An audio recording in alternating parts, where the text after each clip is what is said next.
Welcome back to Threshold of Revelation. This is session 39 entitled Flap Flap.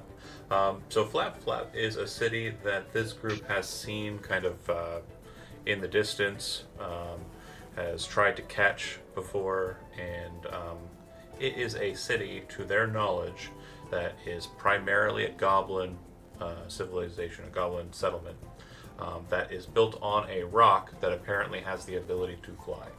At the end of last session, by sheer luck and chance and dice rolling, they have managed to catch the town of Flap Flap, landing near a small hamlet to the west of the Renard's Run and kind of to the west of the Aeonian kind of area and conflict. So they saw the city descending. It was a bright kind of orangey red glow that kind of pierced the clouds, and then the entirety of the rock kind of descended and landed on a field, kind of a rocky field, to the south of this small little hamlet. It's not too far out from where you're located.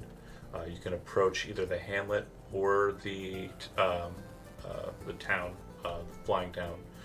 I've put us on the map for the flying town just because I wanted to note things that you can see from this distance and that you can now see on the map, so you can kind of understand what you're looking at, because as I've described it, it is very big.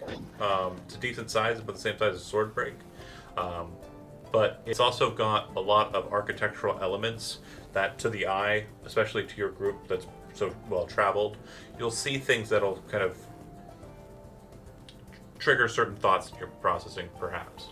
So first things first, the architecture that you see present, that's most prominent, that doesn't look like it's kind of ramshackled, kind of put together, that looks like it's been there the longest, appears to have a very similar build in its structuring to a lot of the houses that were present in Swordbreak.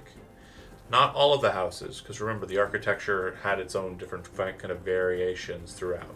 You had the halflings with their very simple structures, there was the older town, and then there was the newer structures kind of to the north, and then the old,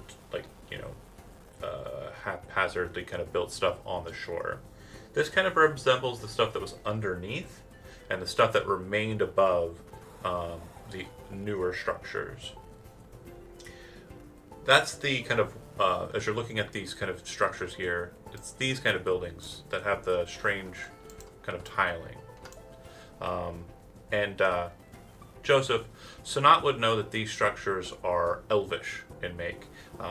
Elvish buildings don't typically show up very often in the prime plane, the material plane, because elves are more like to kind of form enclaves in the material plane and kind of return back to the Feywild every so often. So these structures are definitely very old, but they seem to be in use because you can see smoke coming from their smokestacks. Possibly elves, possibly goblins who've taken them. You're not sure for what. The most prominent looking buildings of note, especially at your distance, are this building on the far south, which appears to be entirely made out of glass, and as it descends into the space and the clouds are broken above it, the sunlight's kind of coming through, kind of glows and reflects and shines like a crystal, very neatly and kind of very kind of pristinely. It has similar architectural features to the elvish buildings I mentioned, except that it appears to be a greenhouse of some sort. Beside that is a large fort. It looks like it's been kind of built from a number of different kind of architectural styles, but it does seem to have a more structured element to it than a lot of the other kind of thrown together buildings throughout, which, again, if you look directly north of this space, you'll see two buildings that look like they were just kind of cobbled together. And then lastly, the other building that would be of note is on the far north side, which kind of spins and sets as it's coming down. It'll be one of the first things you'll see if you do approach the town, is this tower, which is about 100 feet or so tall, and has a bunch of strange kind of different colored graffiti on it. It looks like something you would expect a goblin to kind of throw together. It does appear to have a very conglomerate or Magier's Tower-like structuring to it, and it has a beacon signal at the top of it. Not brightly glowing, but glowing a kind of faint purple.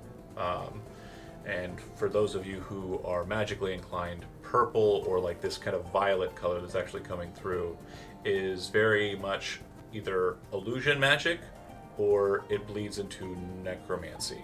You're not sure what kind of magic that is, and for it to be kind of emanating out into the material and being seen by people who are not detecting it specifically means it's potent.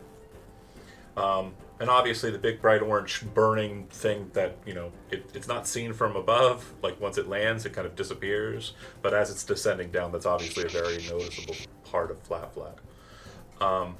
But yeah, it does appear to have a number of docks and ports. And you see that a bunch of balloons are kind of inflated to help its descent as it comes down to ground. Okay. So, if you wish to approach Flap Flap, you certainly can. If you have any questions about anything you can see on the map before you approach it, that's also fine. Or if you want to approach the hamlet before you go to the flying town, that's an option as well.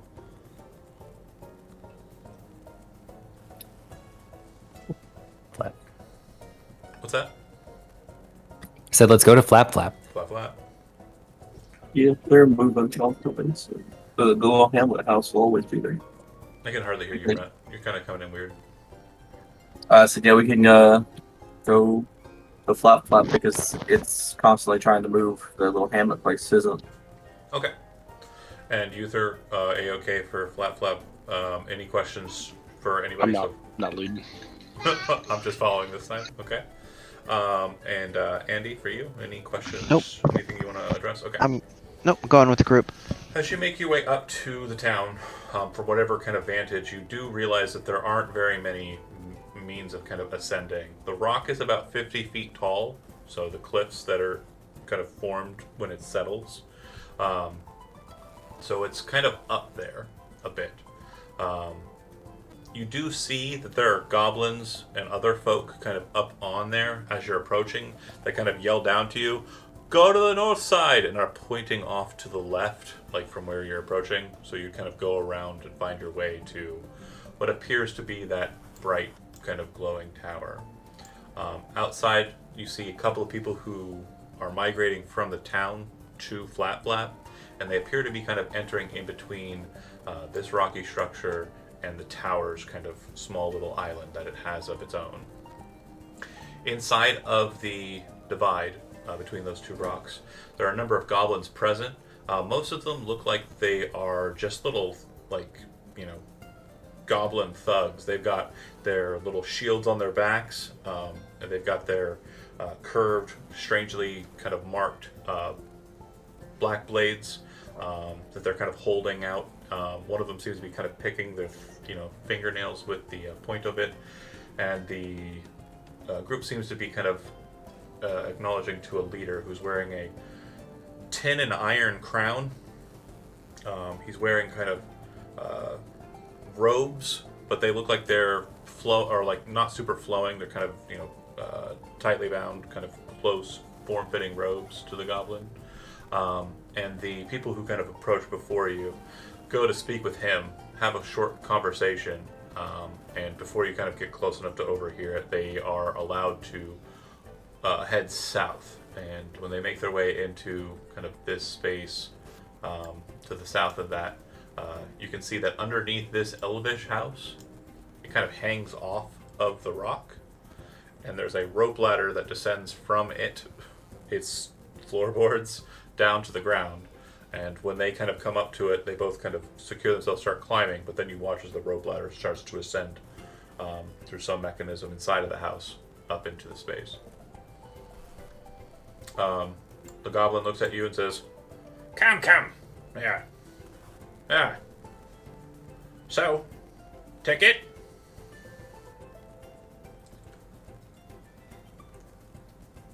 Do you have your ticket? No. Oh, okay. I don't think we have a ticket. So then you'll be buying a ticket. Okay, that's 1, 2, 3, 4, 5, 6. Okay, so it'd be 150 a piece. sits there kind of thinking. 700 700 what? gold pieces. Okay. I don't know how much money we have. That was all on that's all on Zach's character sheet, I think. Yeah, I don't He's have. our treasurer. Zach says that Unaware he's of ready. Ticket Zach- prices. Oh, Zach said, Yeah, he yeah. can pop in the. You can He was pop- in voice. He jumped back out. Oh, why? That's weird. I don't know. Ask him.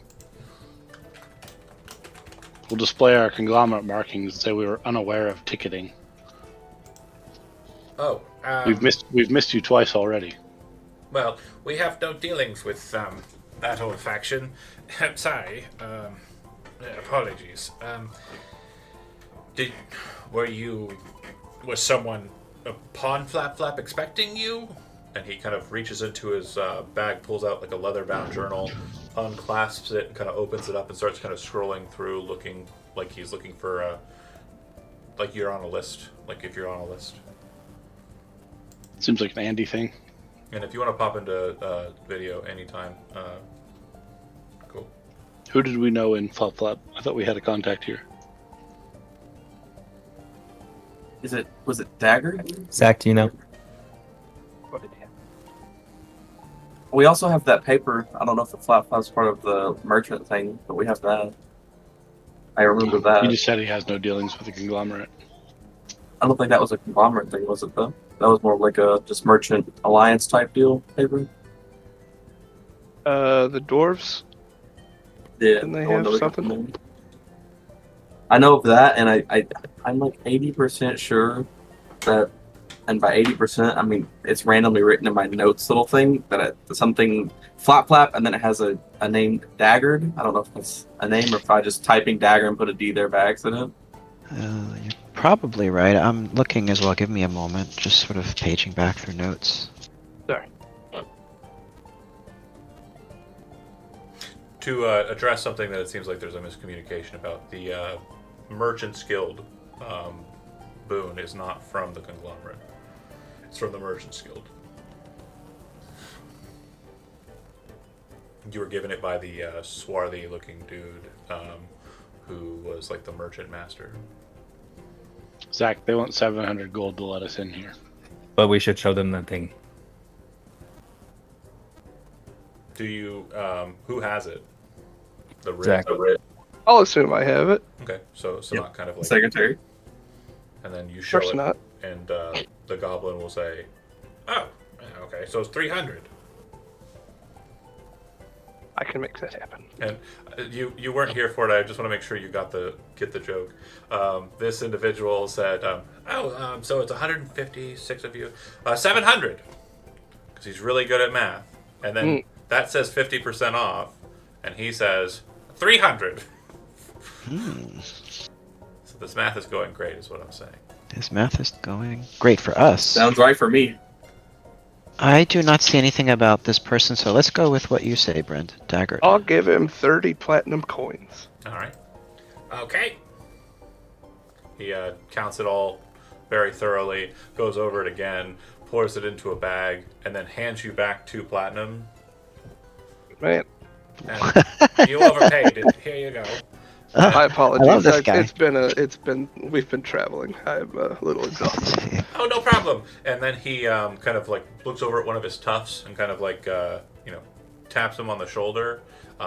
He kind of reaches into his bag and pulls out what appear to be these small little kind of metal foil like small little placards, and hands like a stack of them over to the lead goblin, who then hands one to Bodhi, hands one to Sanat, hands one to Nyx, hands one to Uther, hands one to Ezekiel.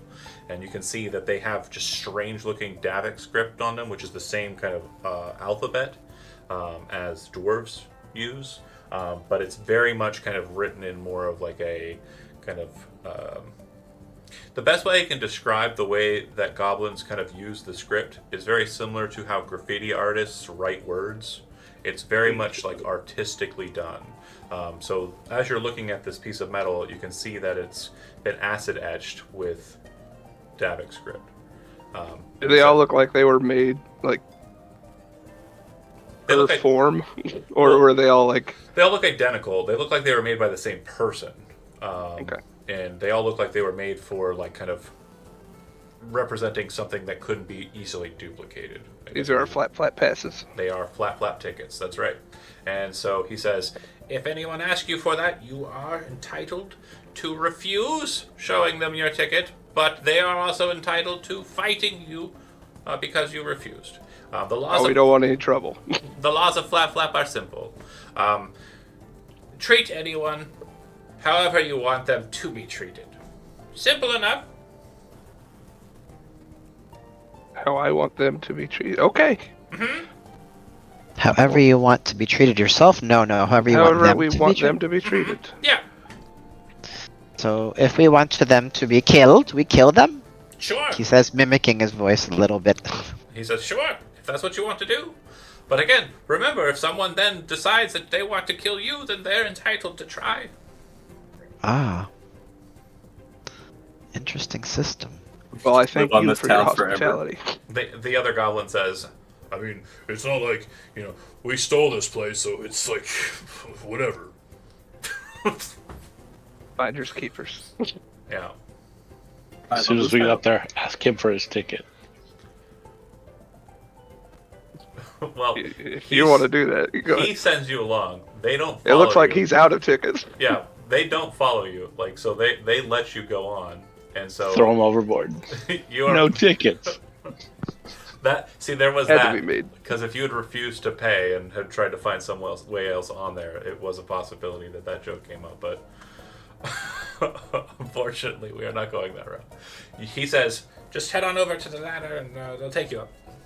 Now, enjoy. We'll probably be leaving tomorrow morning. Oh, forgive me. Do you know where you're headed to next? No idea. You guys. I love this place. Wherever Well- you wind up. We'll He says, we'll decide where we're going tomorrow morning. the guy who was gruff, he specifically says, "Wherever Job takes us." Job. Job. J-U-B. Job. Job. Jub's the pilot? Job might be flat. The rogue one says, no, pilots are for airships. Job is for Flap Flap. I'm heading up the So ladder. confusing. You head on up. You gotta figure out how to live here permanently. I'm not looking a gift horse in the mouth. When you come into this house, the entirety of this two-story kind of small little manor house has been entirely gutted. So when you come up, the only thing that's in there are 4 hobgoblins who appear to be doing the heavy lifting as they're pulling up the rope ladder to get you up faster, and a bugbear kind of just seated on a stool in the corner, just looking kind of like, bored. Next to him is a morning star with a head as large as Ezekiel's head. And with an equally kind of like, pointed snoot, as it has like kind of like a curved beak blade on the side of it. Next to him in his seat on the wall is what appears to be a very roughly drawn map of what you see here. And it seems to have notations, and then on the bottom, kind of like set to those notations, is an index. And the index appears to have been written in 5 languages. First, it looks like the Goblin script: Elvish, Dwarvish, Common, and a 5th language you don't recognize.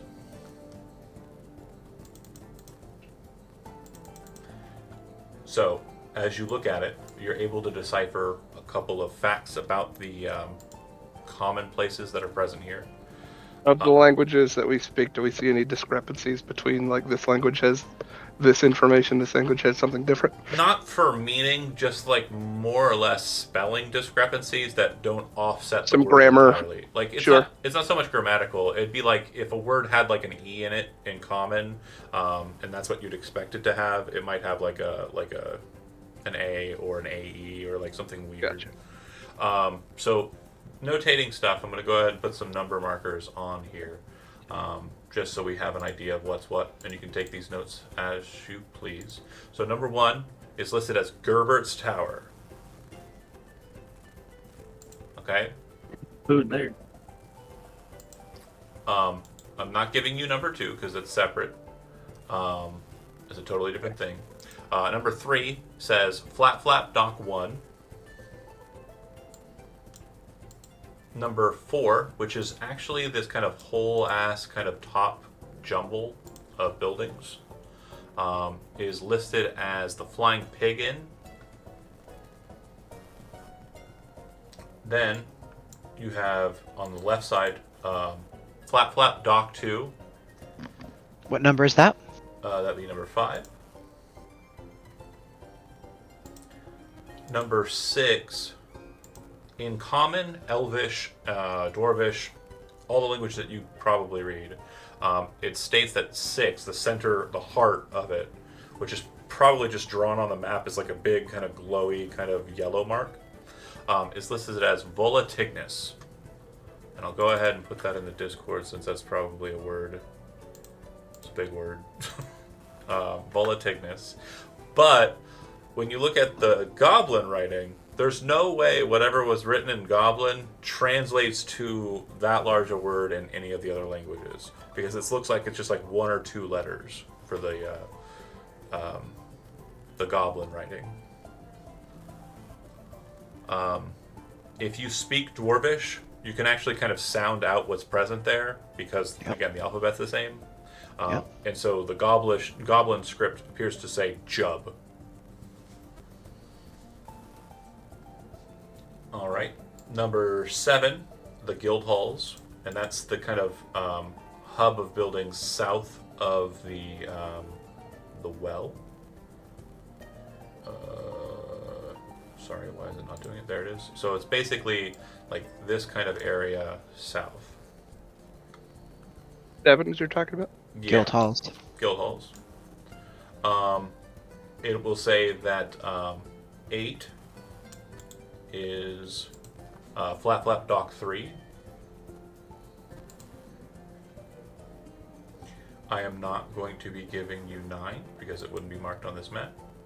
Number 10, on the other hand, will be noted. Elvish, it is read different than any other language. In all the other languages, it appears to just be an an initialism. The initialism is Genhu, Genhu. But if you read it in Elvish, the translation is Gwiloth Elves Hydroponic Laborers Union.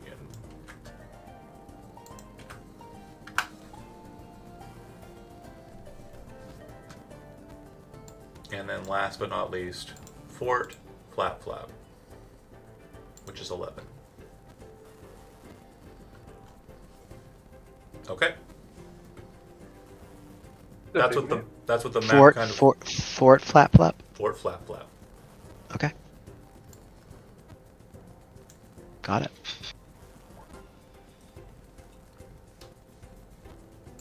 So, when you exit, you should see like the stone path there in that little building. So you can feel free to pop out and do what you please, move where you'd like. Now there are not any other tokens on the map. I just wanted to highlight the kind of ground level stuff, but I do want to mention that even though it does look barren, imagine it with people kind of moving about, doing their, what have yous. It's a town. It's a populated town. Absolutely. There are, just kind of scanning it as you're kind of, taking in, like the town square there in the center and other places. You can see that there are quite a lot of goblins, but there are also quite a lot of elves, which would probably be the second most large number of folks. But there are a couple humans, and, a rare race kind of present here or there. But yeah, those 3 seem to be the kind of primary, goblins being the majority, elves next most, and then humans kind of spattered throughout.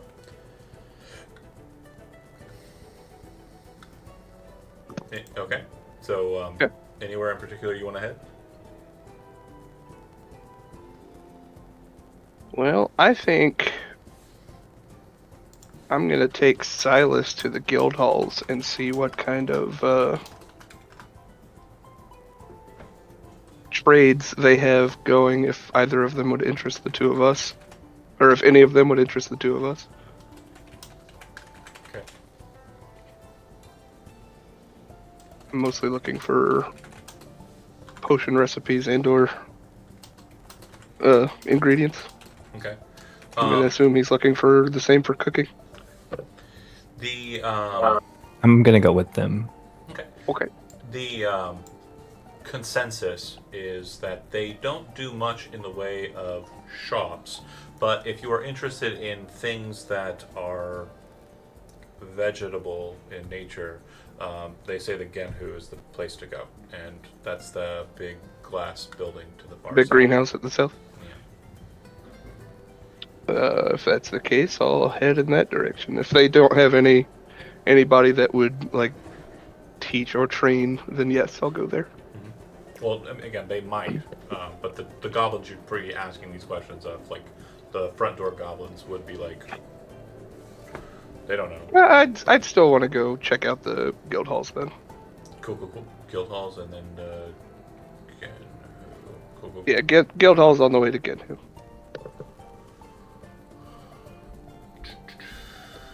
All right. So,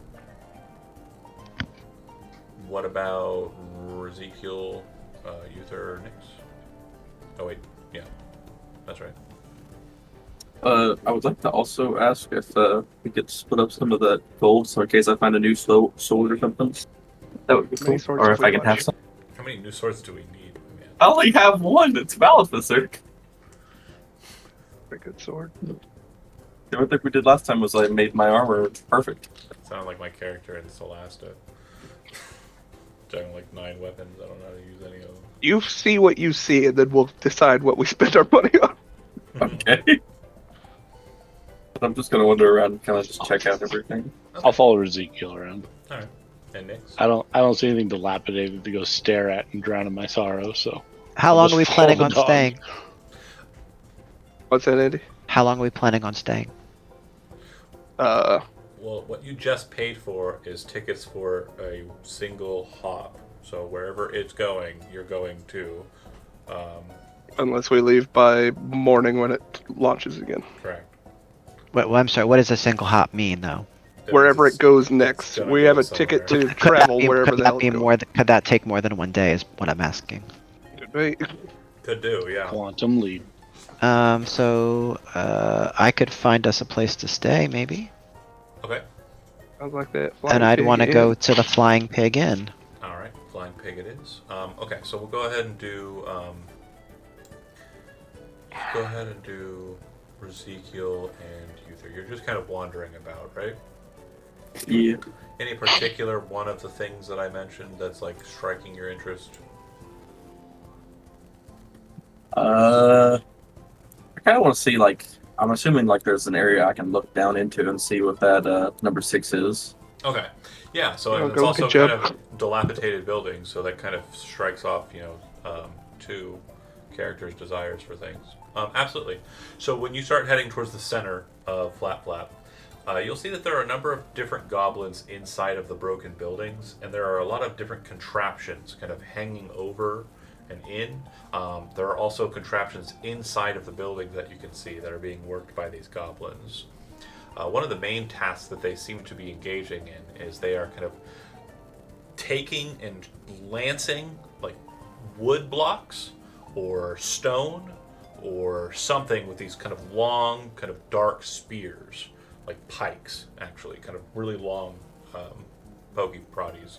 And they kind of just move 2 spaces and kind of start shaking them over the top of the hole and dropping them in, and then start saying things in Goblin, which sounds like some sort of mantra or prayer. But they keep dropping shit into it, and you can often hear, like, as you get closer, like, those things being kind of burned with, like, a sizzling kind of pop.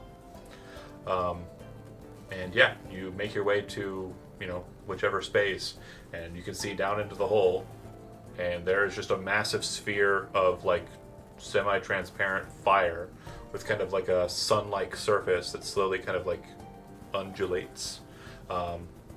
As you stare down into it, you can realize that it's not undulating just randomly. It's not burning like a fire.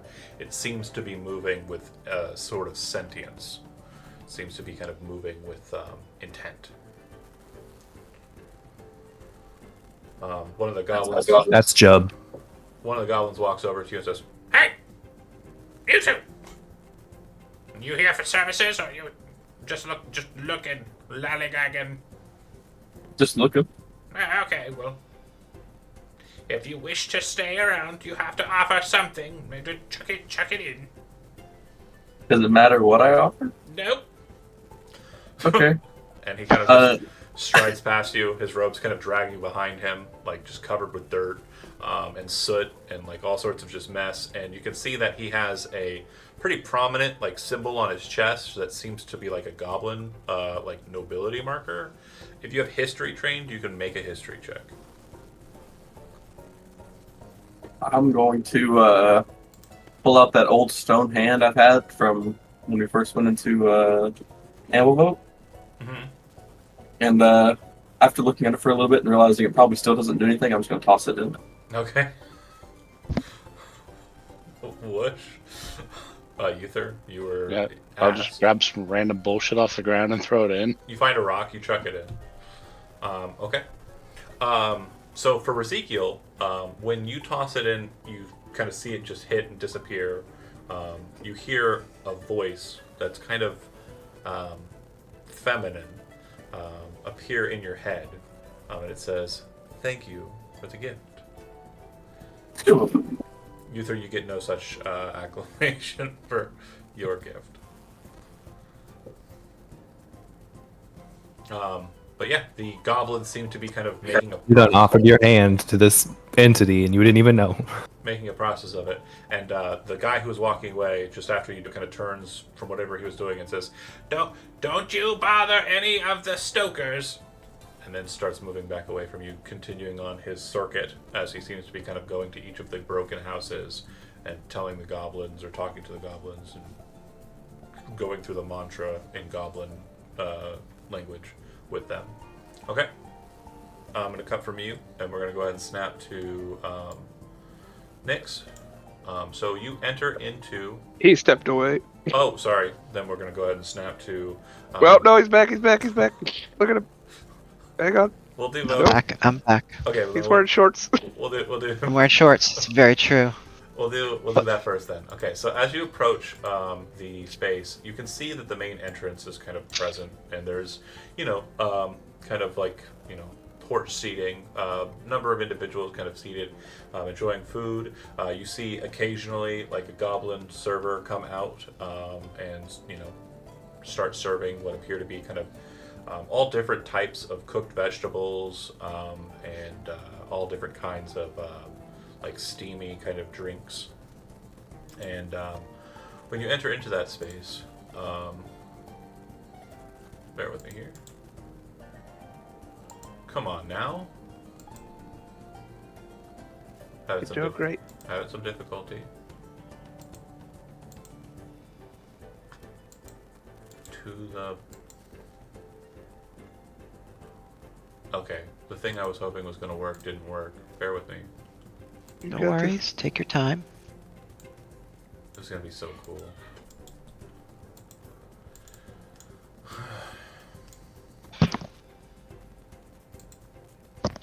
Oh, I see. Now, to the back. To the back. Perfect. To the back. To the back. Okay, close enough. So when Oh, wow. That's super cool. yeah, it would have been great if it happened seamlessly, but No, that's okay. This is great. We did What what am I we looking could.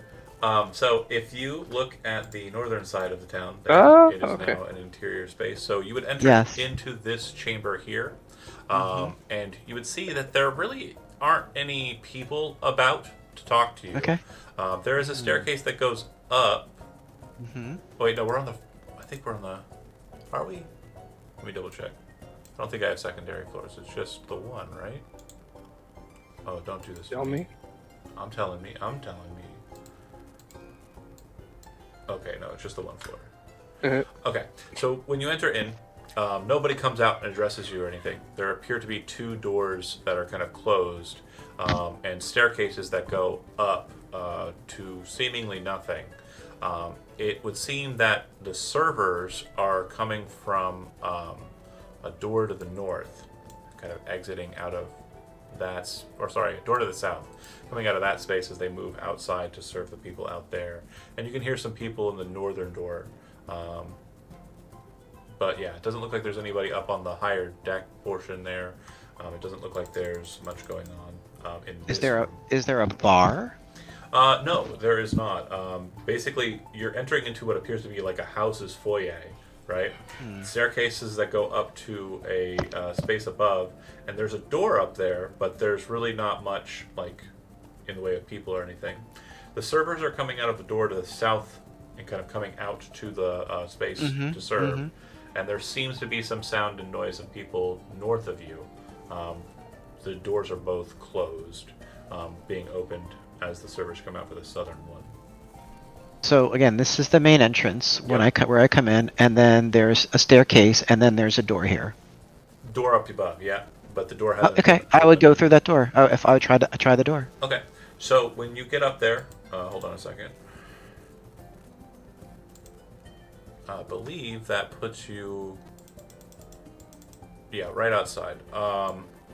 So Where? when you go upstairs and Where? come out, you appear on this little deck here, and it appears that you're actually kind of up on a space that's kind of surrounded by rooftops, small pathways, catwalks, and such that kind of maneuver to different spaces therein. It looks like there's a catwalk that leads over to this portion. Looks like there's a catwalk that leads over to this side, and you can kind of see down into the center of the space now from this point. And it looks like there's a number of people kind of congregated there, all with these very strange-looking clear cups that they're drinking out of that seem to be filled with water. Are they dressed in any certain way?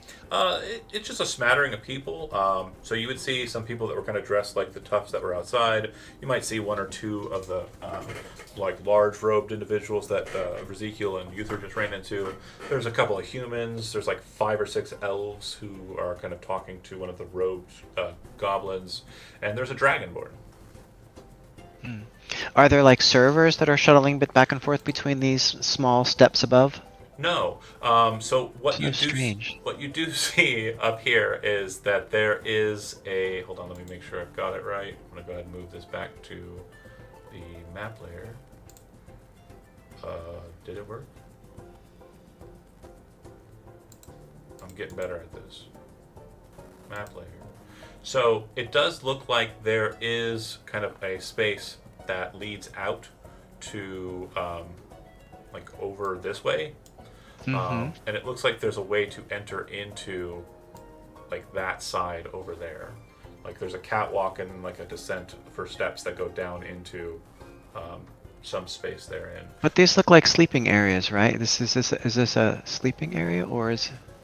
No. You don't know. Looks You like a can't see table. into the space unless you Oh, go I over can't there see and into check the it. But space. yeah, I just put the whole map there because it's easier this way. So, I mean, this is the strangest inn Nyx has ever seen.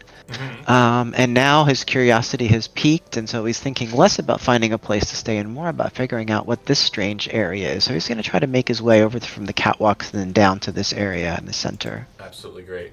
So then I will say that once you get down there, and I'll say that the method that you utilize is probably just kind of like slowly, trepidatiously kind of moving across the roof, kind of making your way over to here, finding a rope that kind of descends down and just kind of taking it down and landing. A couple of the individuals kind of look at you with like a, oh, and the elves are like, And then I'd sort of take my hat off and I go, well, yeah, and take a bow. Dragonborn kind of like puts his hand on his chin quizzically, kind of looking at you like he doesn't know who you are or maybe even what you are. And one of the goblins kind of walks over to you and in perfect Dromite says, welcome, welcome, here, and hands you one of the strange clear plastic cups that they all seem to have. Oh, what is this? When you take the cup, you kind of squeeze it expecting it to be glass, and it crinkles and crumples like a plastic water bottle. And basically, looking at the consistency of it, it's like a plastic water bottle that's had its top cut off. That's literally what you're holding in your hand. Okay. And you kind of look But at there's it. clear liquid in it. Nothing in it currently. Okay. And again, in Dromite, he gestures towards the well. And the well, looking at it, has this kind of like flat sheet of water that seems to be just kind of hanging in the air above a 50-foot drop. And you can actually like see that the water itself is like not going all the way down. It's just kind of like a veil of water that sits. But you can reach into it with your take the cup. cup and scoop it out. And so Nyx would say, Andromite, thank you for your hospitality, my friend. What is this delicious-looking liquid? It's water.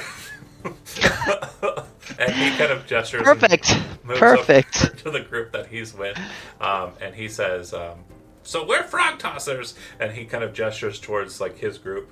That's what we do, and we're just here for a little bit of a respite. We're going to be taking a couple of days, making sure no frogs are getting on board. Well, thank goodness I'm not a frog, he would say, and he would go over and scoop up some of the water and take a sip, and then he would... crystal clear. Like, it is like the most pristine water you've ever sipped. And then he would take out his lute and play a little ditty for the group. Everybody in the kind of area becomes enthralled, depending on your performance check. Let's see how good it is. Let's see how good it is. We got a 16 both Everyone ways. seems to be kind of very happy with the performance, and everyone kind of mingles about, and everyone seems to kind of, let you perform in this time, but seemingly, like, you can tell that the elves become interested in you, like they want to have some sort of discourse with you when you're done. The Dragonborn is still giving you kind of this very quizzical look from, like, he doesn't seem to be, he's kind of a bit of a wallflower, I guess would be the best way to describe him. And then Are there any females? The goblins, it's kind of like a 50-50 kind of deal, like possibly some NBs therein. Okay. But yeah, just a good smattering there. The elves are all female here. Okay.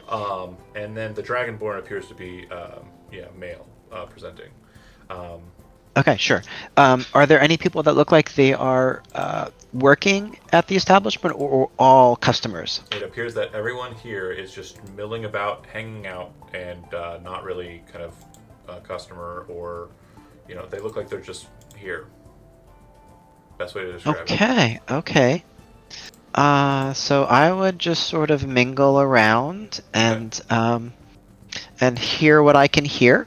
Well, I was going to use the you performing and everyone kind of like attention-wise to give you Yeah. an opportunity to think about what you want to do next, and also move to Perfect. Bodhi and Sonat and Silas. So if you go straight south, you will see that Uther and Ezekiel are kind of hanging out. You do, like, as you're kind of passing by, see them kind of toss stuff in to the fire. I think you're muted, Zach.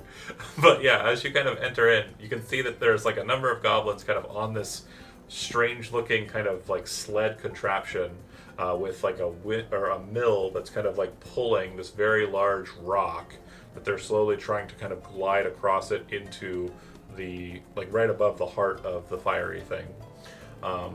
But yeah, you probably make your way around this building here, which, as you see and can see that people are kind of moving out and about, has a number of goblins kind of moving around it that all have a very different icon than the ones that they kind of have been dealing with in the center. Which building was it? I'm sorry. Let me hang it. It's this one here. Oh, hold on. I'm wrong layer. This one here, and I'll start hanging it. But yeah, Gonna put myself somewhere on that path. the symbol that they have is very much just a Jolly Roger. It's a two bones crossing with the skull, but the bones appear to have like spear ends on the bottom side.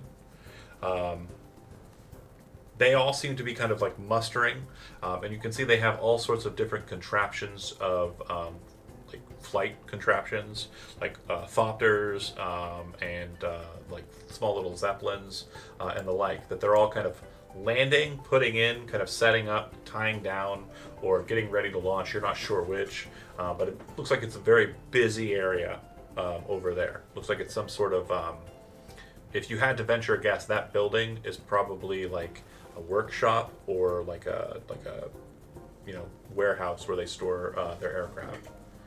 Might linger for a minute, just observe what they're doing. Okay. So you would see that as you kind of are sitting there, one of the thopters kind of comes in, glides down, and kind of lands with like a kind of like right on the edge of this railing. And it doesn't look like it was done with like a huge amount of skill, but results are results, and it's right where... Yeah, it's a landing. You can walk away from. Yeah. It definitely looks like it was intended to be that way. And the goblin hops out, pulls off a leather cap with like aviator goggles, and kind of like starts walking over to another one. And they start kind of talking to one another. And just as that's happening, you see another aircraft that appears to be just two large kind of balloons on a thopter kind of rise up into the air, and then the thopter kind of pops off of it and just starts spiraling down over top. But it seems to be doing this in a very slow fashion, so it seems that there's like a patrol effort Like it's under control. yeah, well, like it's a controlled spiral down, yeah, and it Okay. looks like they do it at such a height that it has a number of different orbits. So they're effectively just patrolling, keeping kind of like an aerial view of the space, is what you gather.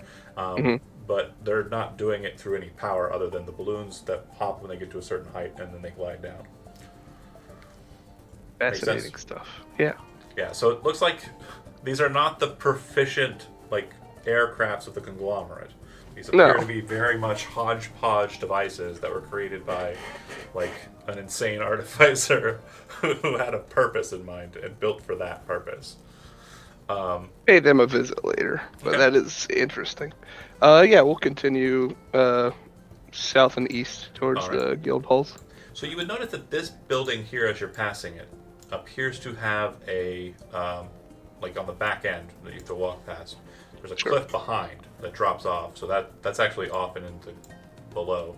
So you're actually just walking here. Cody falls Oh, to his okay. death. I can't see anything.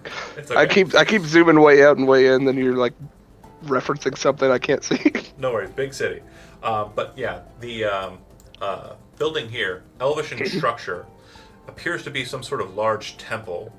And on the doors, which look like they were ornately elvish and were chiseled down to be a bit more flat, there's a massive graffiti symbol on it that appears to be a whistle, like a whistle that you would blow like a track meet or swim meet or whatever. But it seems to be shooting like a gust of flame out of it. Is it making a sound as it No, does it's this? just like a graffiti mark that's on the door. Oh, I'm sorry. No worries. Understood. That's neat. Okay. And if you pass Yeah, it so by, Sanat, if you have any input on what that means, that's cool. But hey, look, art, and I'm gonna walk. you would see I don't think that the whistle was there when it was elvish.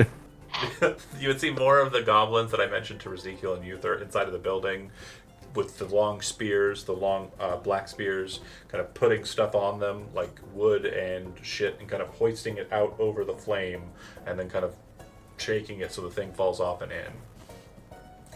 But once you finally make your way past all of this, you make it to a large street, which looks very similar to the streets of Swordbreak. Like stepping onto it, Bodhi, it's kind of very similar to the kind of same kind of patternings that you would see on the spaces that were built over and also the spaces that were underneath. And these buildings here, again, also look very Swordbreaky. And Okay. the big building to the south, you can see into it, and it looks like a number of elves are kind of moving about, performing some sort of task or duty, engaging in some sort of job therein. Would I get the impression that this was once part of Swordbreak? I mean, it's definitely like something that might be coming to your mind because it's very Mhm. similar, but you don't know where it would have came from. It either came from the shore or it came from like the jungle space, but you never saw like Because walking past the Jub hole, it does look multi-tiered, sort of like Swordbreak. parts of Swordbreak was. Yep. And I can't remember what else you called 6. It had a proper name, but it's the Jub hole. Yeah, don't worry about it. Job's fine. Jub hole. Volatignus. Volatignus. Volatignus. Oh, and I went back and I Alright, found out Joe. the person that we were supposed to talk to was the shaman named Nuku. Named who? Nuku. Yeah. New who? Newcomb? Nuku. I'm pretty sure it's Okay, how it's Newt. Okay. pronounced. To TU. Correct. So Great. you make your way south to the glass Guild building. halls. This isn't the glass, or this isn't the guild halls. This is the Right, we're headed towards the Again, guild halls, who? but we're stopping outside this. Oh, if you're going for the guild halls, then yeah, you just Yeah. be continuing around to here. Oh, you okay. Just keep following the circle. I thought you were going to the herbalists. I apologize. The We were gonna stop at the guild hall, see what they're all about, and then go to Gotcha. Genhu. Okay. So I'm gonna turn off my phone. I'm sorry. no problem. So when you get to that space, let's see if I can do an awesome surprise without messing it up. You want me to close my eyes? And map.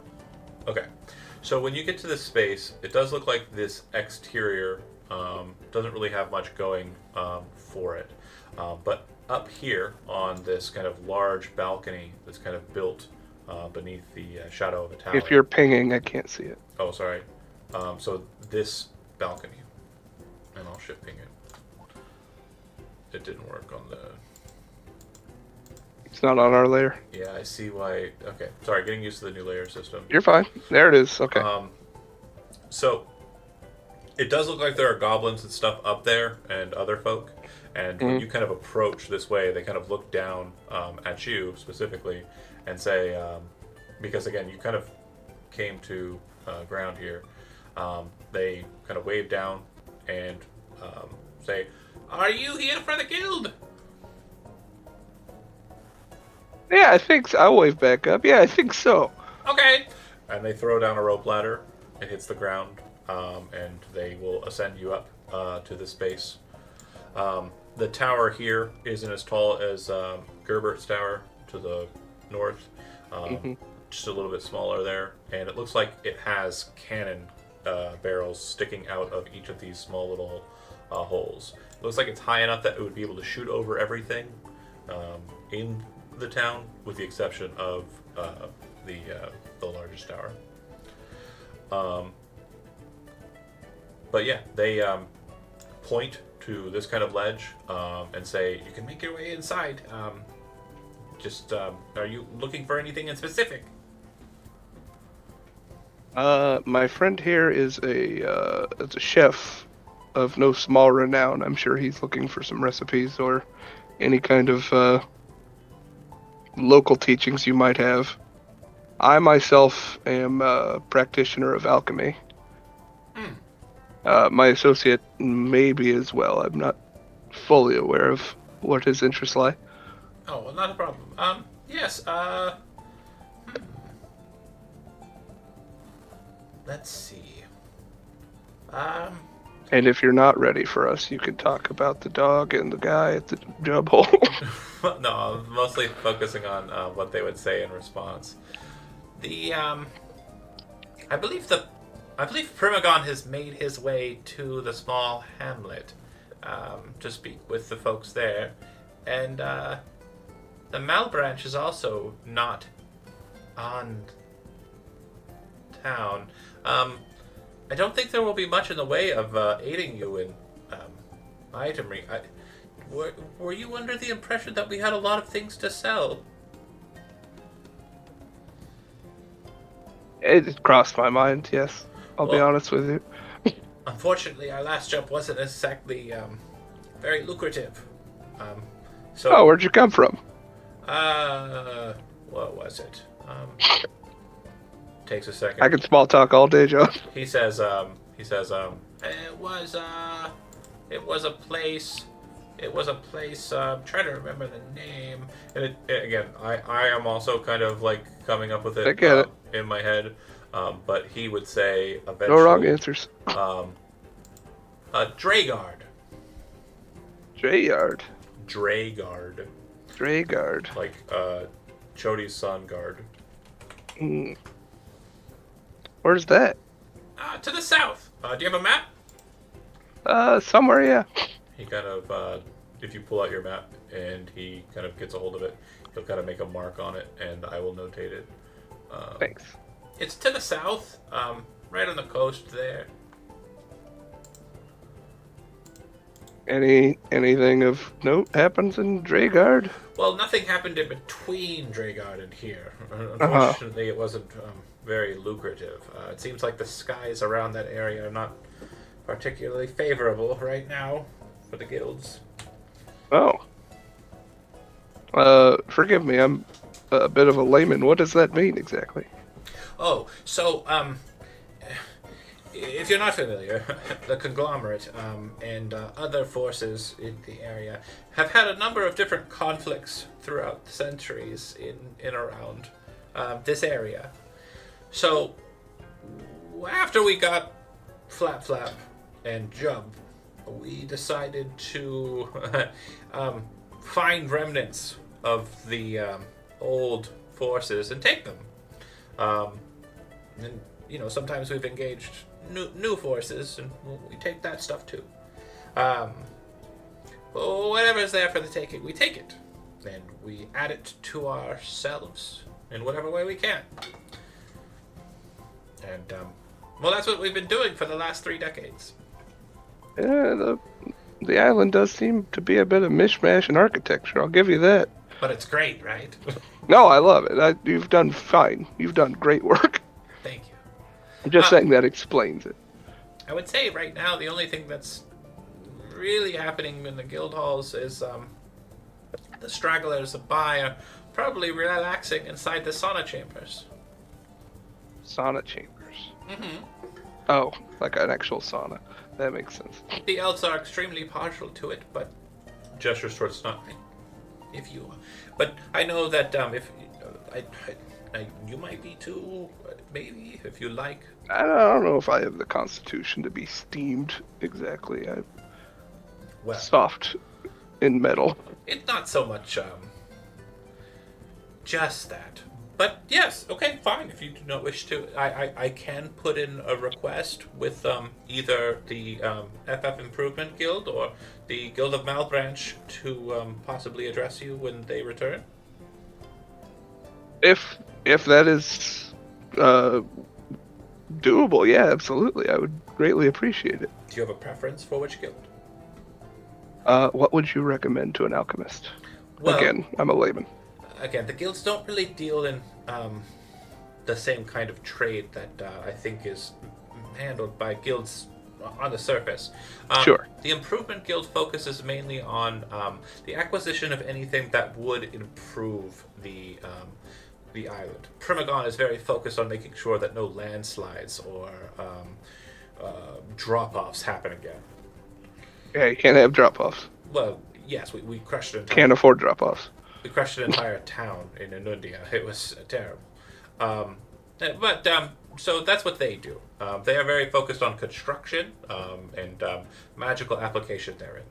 The Guild of Malbranch, you might be familiar with, and you kind of stop for a second and think about it. If you're trained in history, you can make a history check. If you're not, then Got my boy Sanat here. He's trained in things that I'm not. 13 is okay. So you kind of recognize the name, but it doesn't make sense as to it being in existence because the Guild of Malbranch to you is a group of heroes that existed back in the Fourth Age, which is like 1,000 years ago. That numbered all sorts of different heroes, like there was Elamaroth, Leafwind, there was Noog, there was other great heroes in this guild. And they were all under the kind of banner of a guildmaster named Malabranch, the artificer, the crafter of the guild. Yeah, they don't exist anymore. But this guy's saying that the Guild of Malabranch and someone called the Malabranch are present here. He would explain, well, they hire adventurers to do all sorts of different quests. Reconnaissance, work and stuff like that. When we come to a place that is of interest for such tasks. Well, Malabranch sounds very interesting, I think. The Malabranch Sanat? is. Sanat, do you have any preference?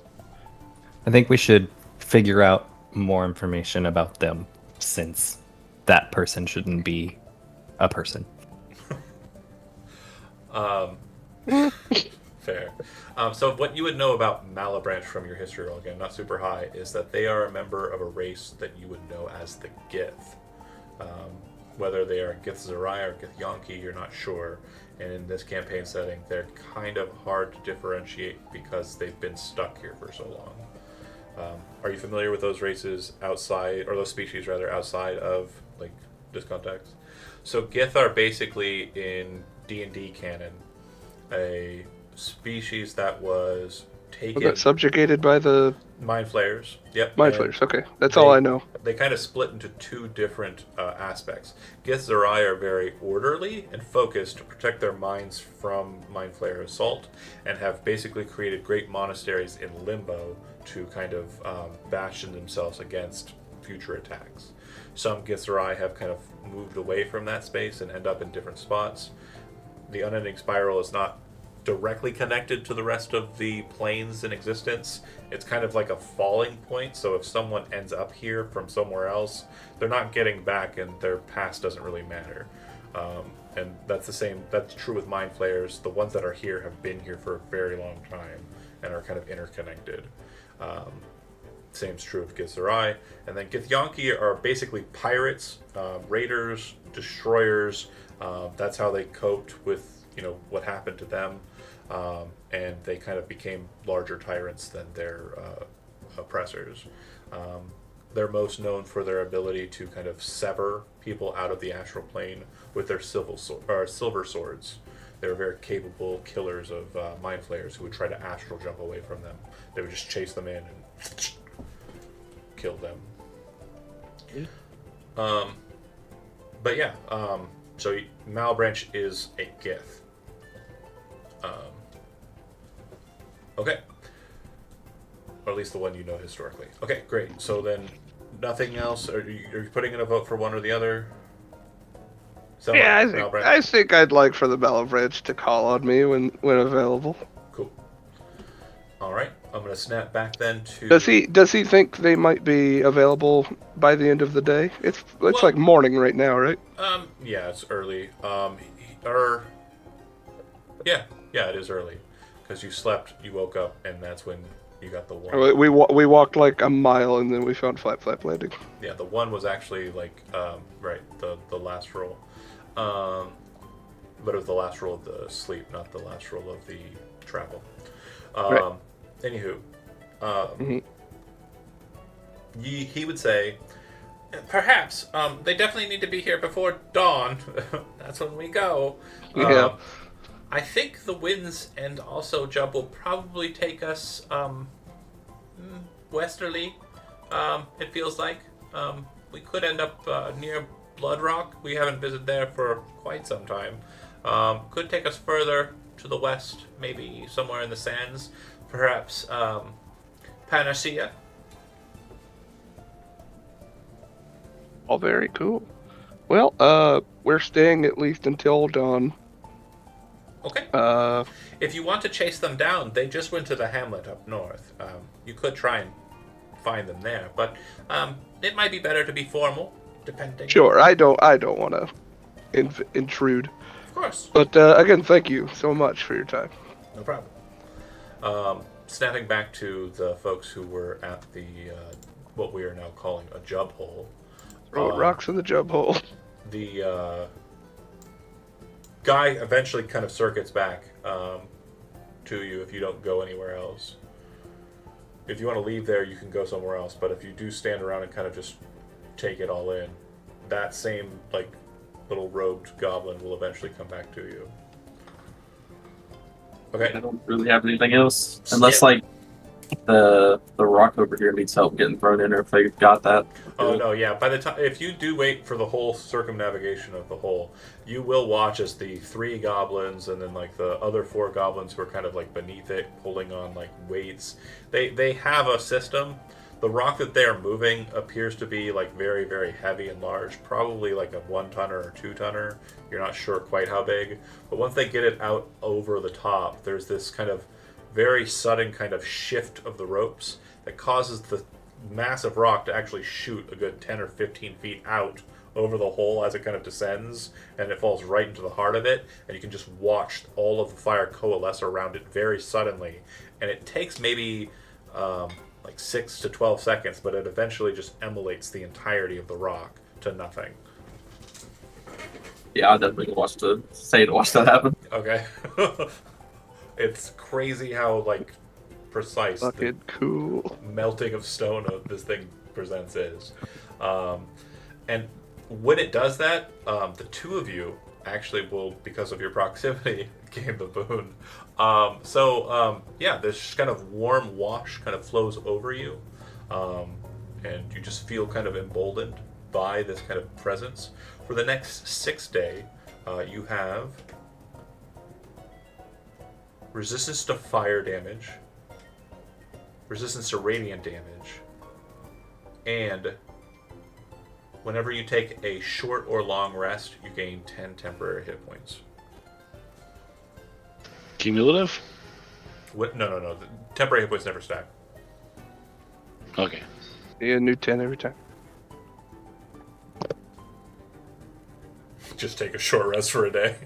Like, no, it's not. Short, long, short, long, short, long. Or just short for like 24 hours, and then.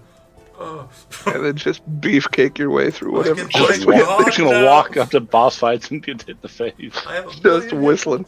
But he Oh, gets yeah? back around to you and says, "Still lollygagging? Whoa, what are you doing?" Just offering.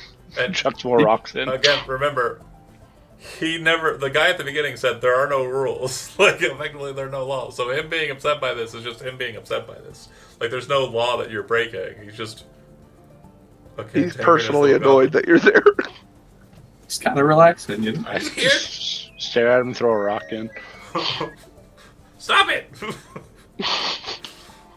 The gift No. has to be something important, something worth something. You're throwing in rocks and wood. That's not a no. That's I'm helping. we're giving up parts of our shelter. It's different. No, you didn't tell us that. I said give something to her.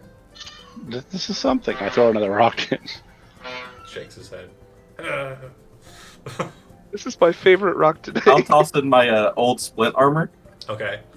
You Get throw that off my in. character sheet. See, he's got the right of it. Splash, and you kind of hear that voice in your head again. I thank you for this gift. Anytime. And it's almost like they're acknowledging that this has been with you for a time, and that seems to be the part that's important. The attachment. It runs on sentimental energy. And not too far off. You're not too far. Awesome. Heck yeah. But yeah, if you just kind of linger there and aren't doing anything else, like they eventually kind of just, stop for the day. You hear a loud whistle blow from that large building to the south, and a couple of them start making their way that way. A couple of them kind of like hang their feet over like the rafters that they're sitting in or the parts of the building that they're kind of lingering in, and they pull out these tin boxes, pop them open, and start pulling out random, vegetable like foods like roasted garlics, roasted like onions, like all these other like carrots and such. You're Ezekiel. Yeah. What do you think would happen if I threw an indestructible item in there? That's a good question. What are Don't you choke the job. What are you gonna throw in there? I have the sword. Which sword? The sword. Oh, the sword. Oh, right. Are you gonna do it? Nah, I probably shouldn't. I've got some Okay. ideas for that for later. It'd be Can't pretty do funny it. though. Just watch it float around. Maybe. Tablet of Identify. We never identify things. Whoa. He's just looking at his character sheet. I don't have anything I can really throw. I I like kind of like all the stuff I've been taking. a belt pouch. Like I don't have anything with any sentimental value that would. I've got my original shield. I'll toss that in there too. Why not? Yeah, that one doesn't get as much as like a awe, but like yeah, it's still kind of acknowledged mentally for you. Uther, you so far not because it doesn't sound like you've thrown anything, just the rocks, right? Yeah, I don't have anything I could throw in Yeah. there. So yeah, you haven't gotten an acknowledgement in your head like Ezekiel has. All of my extra stuff has been used for something else in game and discarded. Gotcha. Wedging doors open and saving Bodhi's life. Okay. But like I said, this building here, I'll snap into it. I'm in the GM one. Hold on, snapping to it. This building here on kind of the south side there, that appears to be like the main building that they keep going into, and some of them are kind of going in through like a window underneath this tree here. Some of them are kind of walking there, coming up from underneath to this kind of door there. Some are going around the far side to the what you presume is another entrance on the far side that you haven't seen yet. But if you don't want to mess with them, I'll just move on to Nyx. I was just gonna say we should probably go find Bodhi, him being the leader now, because I remember the name of the person Dekelis wanted us to talk to. Mm-hmm.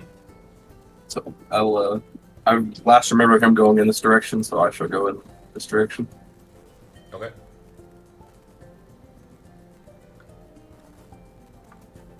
All right. So you're heading to the south, you said?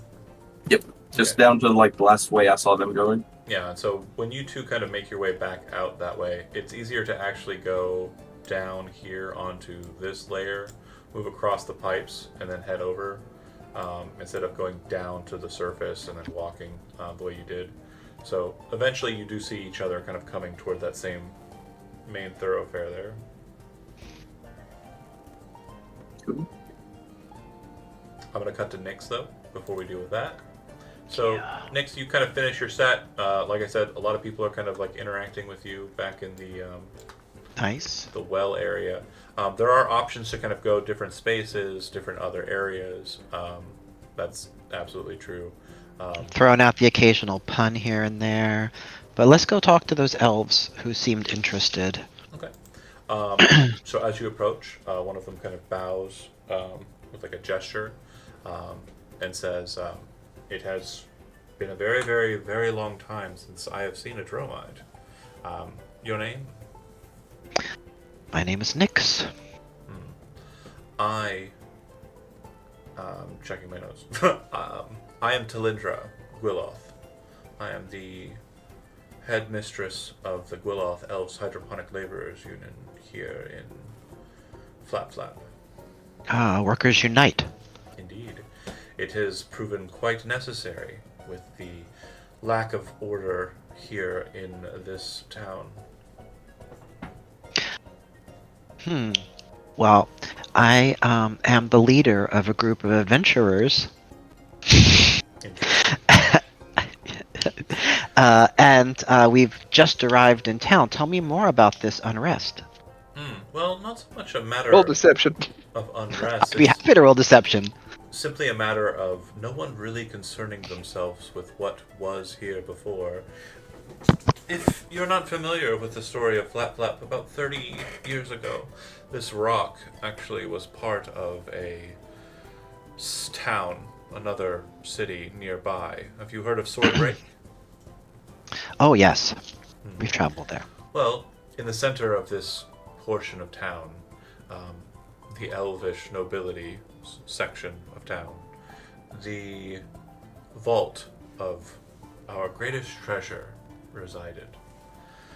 Well, a group of Out of character, you're talking Swordbreak or you're talking here? Swordbreak. So Okay, yeah. technically both, because this.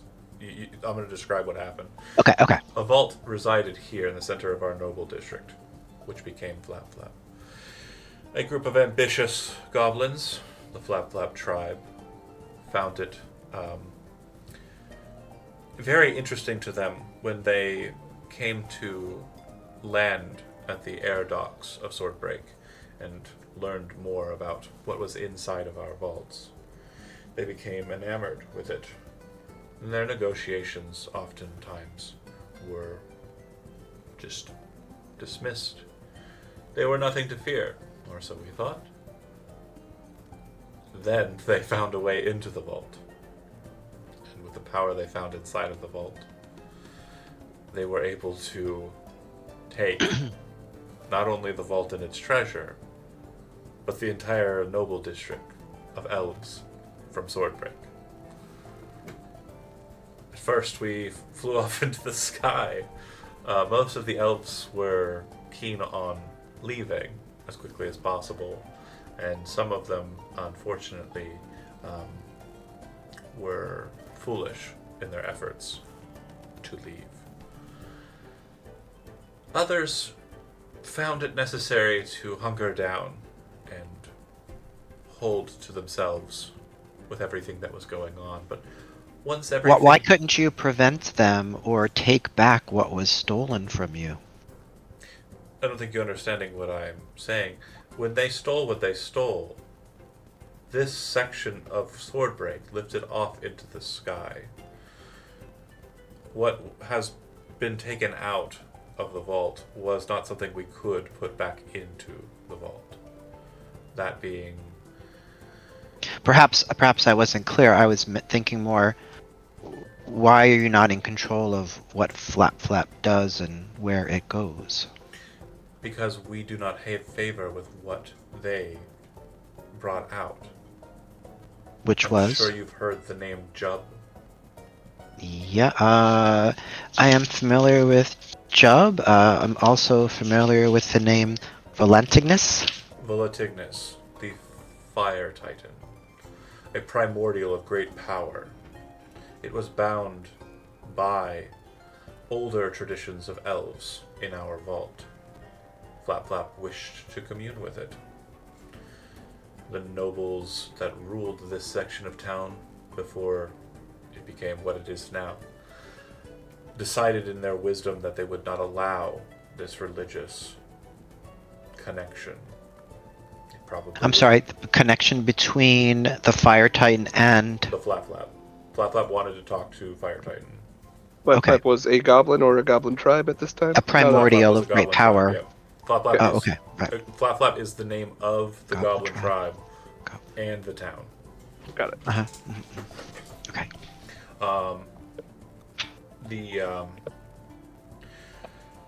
The matter for us who remained was simple. We could be angry and fight the goblins, or we could find our place in this new community. Some of us chose the former.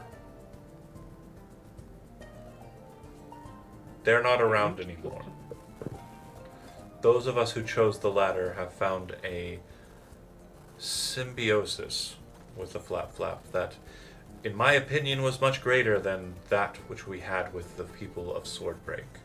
The elves were hidden away in the forest, kept to ourselves, the Phalines falling weak. When they did what they did, the essence of the Feywild, the primordial sense of it, returned to us, and we were glad for the boon. Well, some of us were. It returned through Jub? I believe so, yes. And some of the goblins that are here now weren't here at the beginning. They're pilgrims from far away. A clan known as the Blast Whistles. They also were drawn here by Jub's power. But the way And- that... Go ahead. And you coexist peacefully with the Flap Flaps? We feed them. What do you feed them? Well, of From the course. garden. Vegetables. What? I'm sorry, what? Vegetables. Vegetables. She runs the Genhu, the garden. Hmm. Oh, of course, the hydroponic. Got it. The union. Yes. Yep. It's the union. Mm-hmm.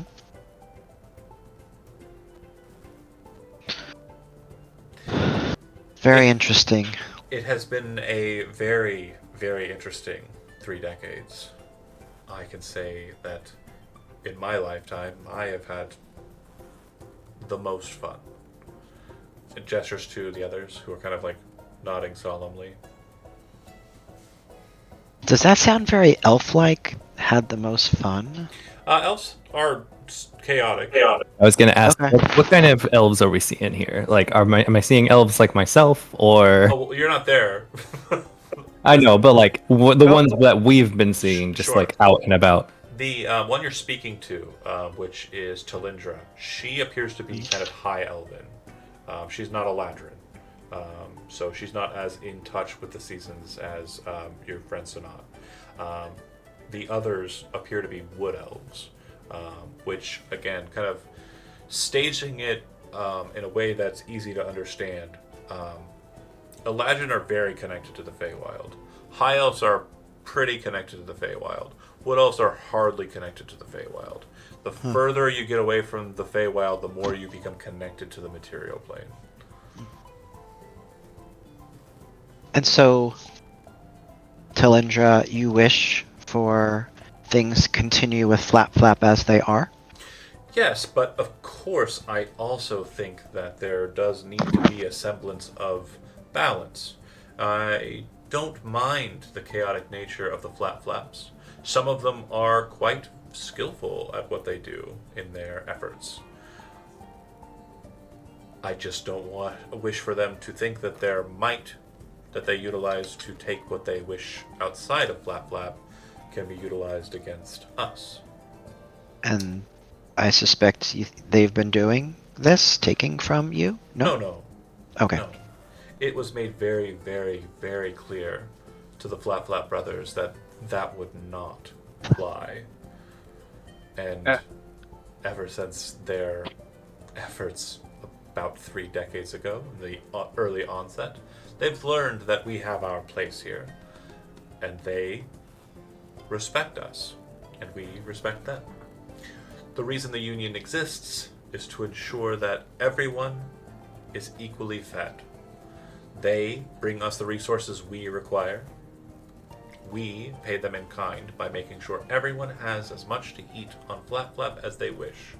No one here, and gestures towards the pool of water, will go with dry lips or an empty belly.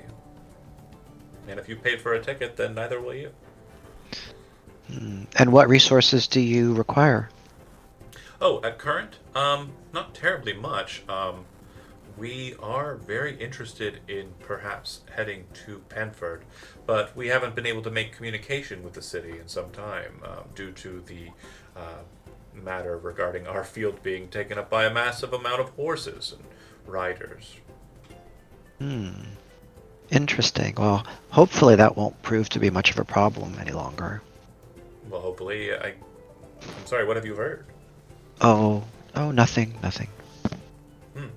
Well, hopefully your well-wishing in the matter is fortuitous in the prophecy. Perhaps. Yeah, it is true. Go ahead. Oh, I was good. Why don't you continue before I change the topic? I was going to say the Dragonborn kind of moves closer and seems to be kind of dropping eaves.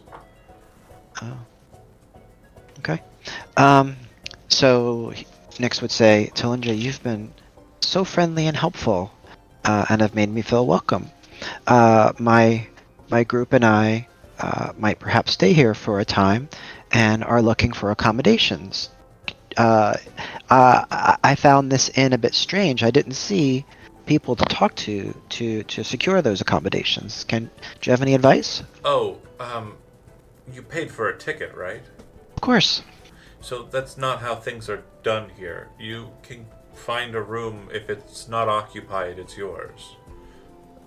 You can just sleep under the sky if you wish. take it. Okay. Yes, there are no rules. The only rules are the rules that you make for yourself, which is why our union is so important.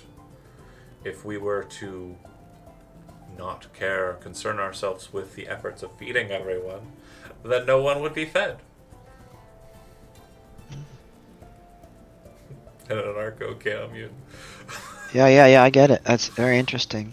And what does Talindra look like again? So Talindra is about 6 foot tall. She has pale white hair, and she has kind of like a just like a soft complexion. Like she doesn't look like she's seen a hard day of work in her life. Her hands do seem to have remnants of like soil and dirt, but otherwise are perfectly well manicured and smooth and clean. Her attire is kind of like a light blue color, as it seems to be the same for everyone else, like this kind of sky blue coloration. Okay. So she towers over Nyx, right? Yeah. So Nyx would look up at her and say, "Are you a monk? No. Because you are stunning."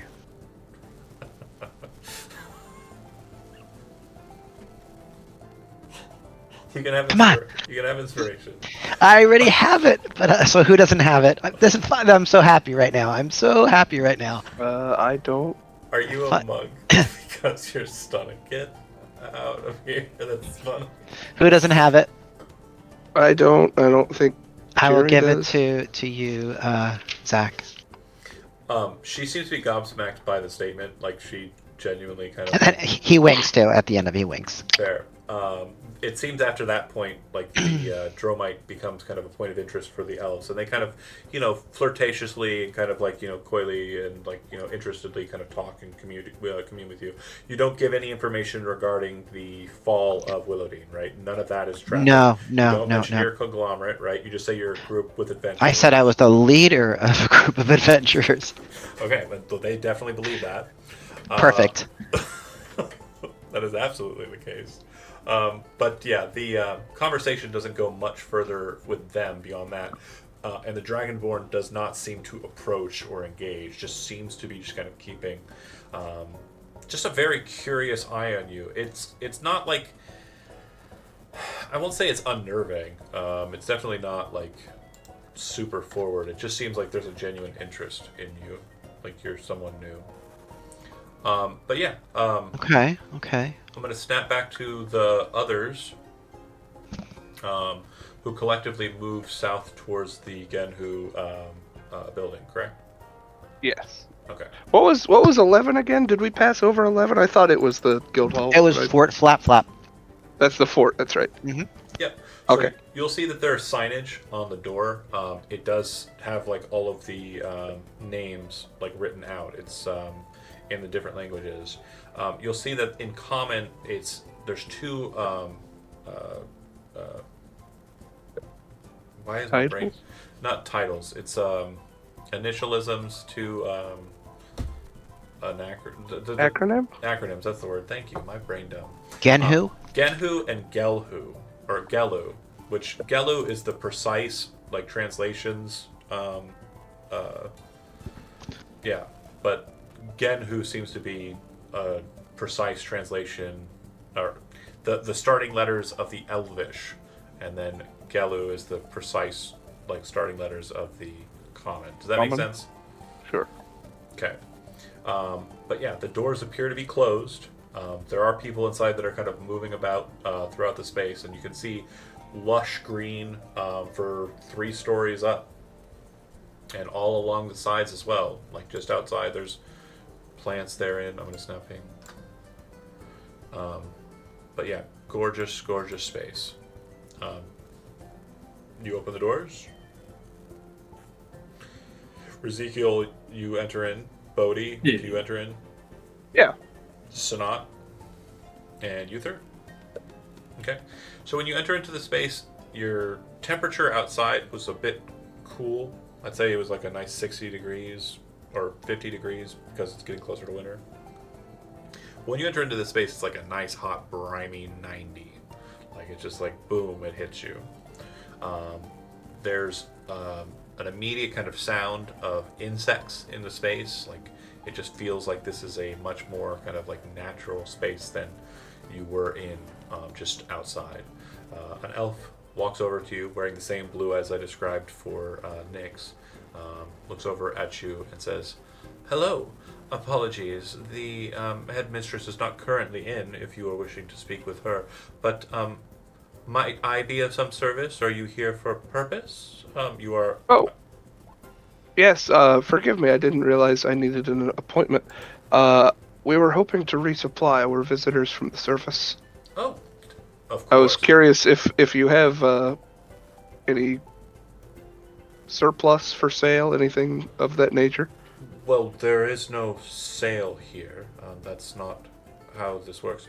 Was it not explained to you at the gate by the goblin? Not entirely. I don't think he knew his job You paid for the ticket, perfectly. is that right? Yes, sir. Yes. Well, if that's the case, then you can take what you like, so long as someone does not have issue with it. If you take something and someone confronts you about it, you can work out the situation with them. But if they don't, and no one does come to you, then there's no problem. If you wish to Oh. take from here, Most of the material here is still currently growing, but we do have a number of different items that are ready for consumption. Sure, if you wouldn't mind pointing me in that direction. So- I assure you we won't take more than we need. I understand you have your own to take care of, those who As you like. will continue to ride the flap. We, as a society, have learned very quickly that goblins' appetite can be quite voracious. So instead of creating enough for folks to survive, we create enough for one person to survive 10 times. Well, this is an excellent business model. I applaud you, Well, genuinely. they keep us fortified and they keep us well kept here, so it is only fair. Question before I get carried away. Do you carry more than just vegetables for eating? Would you have any Herbs as well. alchemy supplies, herbs? Very good. We do have some alchemy supplies, not much in the matter of gestures over to one of the pots, and you can see that there's like a bloom of Atavian flowers kind of present therein, and the like. Is there anything in particular, looking at the ingredients listings? So Atavian flowers are typically the things I'm going for. So it looks like the ones that would be considered in bloom at this point, there's probably about 10 that you're able to kind of muster. It looks like they have Cis Bloom, which, if you're not familiar with, they do Gross. have a small kind of copse of that growing. They have Dwarvish Root, probably about 4 of those readily available. Regarding food ingredients, if it is not cheese or meat, it is something that is grown. They have it, and they have enough of it that you could, take lots of it, lots and lots. If there's a miscellaneous ingredient that is on like a recipe that you have and it's vegetable in nature, then they've got it. They've got inky caps, which they seem to keep underneath one of the large potted kind of tables that they have placed there. They have one and only one magic mushroom. When you go for it, if you do, an elf kind of walks over and says, "Excuse me, sorry. Oh, sorry. No. Oh, did you have dibs? I'm growing it. I'm trying to spores. I'm trying to Oh, make more. that's fair. That's fair. We won't take it. Thank you." Yeah. Good luck. If we see you again, let me know how it goes. Yeah, absolutely. I think maybe kind of scratches his head, kind of looking at you. He's kind of like a wiry looking, kind of gardener type. He says, "I think maybe 2-6 day. I might be able to cultivate some." Well, that'll be a while. I'll see when we can find you again. Well, maybe Kashea Theo will bless me, and it'll be quicker. I don't know. Yeah. Okay. But good luck. Yeah. Orange caps they have in droves. Probably about 20 of those. You could probably muster if you wanted to grab them. We'll put a list together after the session's Sure. over. We'll probably take everything that's not nailed down if they're fine with it. Yeah, they have. Well, you haven't been writing them down. I'm sorry. No, it's okay. Let's go ahead and go through it real quick so we can get it out of there, and I don't have to do it Yeah, again. all right. I'll get a It was, pen. Uh, Oh wait, no, not a pen. 5 Atavian flowers. You Just said a note. 10. 10 I know you Atavian said flowers. 10 of those. Okay. 20 green caps. 4 dwarvish root and 4 halfling root. 20. Sorry, 10 Atavian flowers. Second item. Orange caps. Orange caps. How many? 20. 20. And then Go it ahead. was 4 of the roots, so that's dwarvish and 4 halfling. dwarf roots 4 of and each. 4 halfling roots. Yep. Okay. They have where was This I? is everyone's favorite part of the stream. Oh yeah, you bet. They have cis blooms. They have 3. 3 cis blues. Then they had Ink. two Ink doses something. 2 doses of shift spice, and then it was 5 inky caps. 5 inky caps. And then they have one, precisely one and only one, primal fruit, which is like a magic mushroom, a rare kind of item. The fruit in question is ripe, like very ripe. Like it'll probably go off soon enough. Like it seems like the only reason that this is the last one is because all the other ones that were of this batch were taken. It does look like they're growing more. Okay. But yeah, primal fruits can be ingested and kind of do random shit like magic mushrooms do. Would they want the seeds for this? I don't know that we are capable of gardening. They would say, if you can bring back the seeds, yes, that would be most appreciated. And sorry, let me go ahead and I forgot to do the cool thing. None of us took horticulture as a Yeah, I don't think we have. skill. It's fine. I'm a mushroom master, so don't worry about it. That's true. Let's see if this works. Yeah, sure did. He's got his mushroom stamp of approval. But yeah, that's what the interior looks like of the first floor. It looks like it does Let go me get up rid of to- this picture of a cat holding a pineapple, and this is blue. What am I looking at? So yeah, I'll snap ping The greenhouse. Yeah, the interior of the greenhouse. Oh, okay. I didn't even notice. There's a lot going on. There does appear to be an upstairs. Yeah, it looks like there's just mostly balconies that are kind of up there. You can see that vines are kind of hanging down, and there's stuff growing there. I'll wander upstairs. I'll just do a lap. If he's like, hey, take what you can. If somebody stops you, don't take that. I'm filling my bag. And let's see. We've been broke for a while. So that's what it looks like from that perspective, like kind of going upstairs.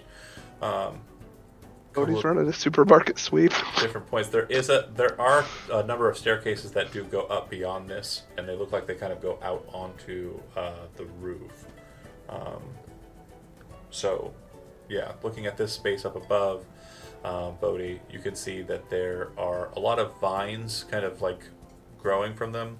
And it looks like there are a number of different implements that are kind of for reaching out to like the glass wall and kind of pulling stuff in towards you for either care or for harvesting.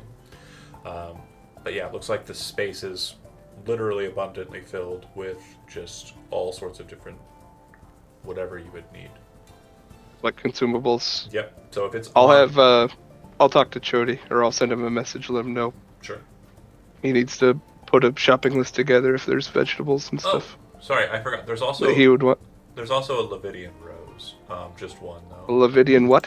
Levidian rose. Levidian rose. There it is. They bloom more closely to Penford. They're also known as reality roses. They kind of make you more charismatic when you consume them.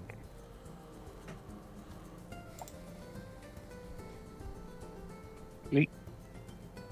You have advantage on charisma checks for duration. Okay. Okay. Anything else you want to do with these folks?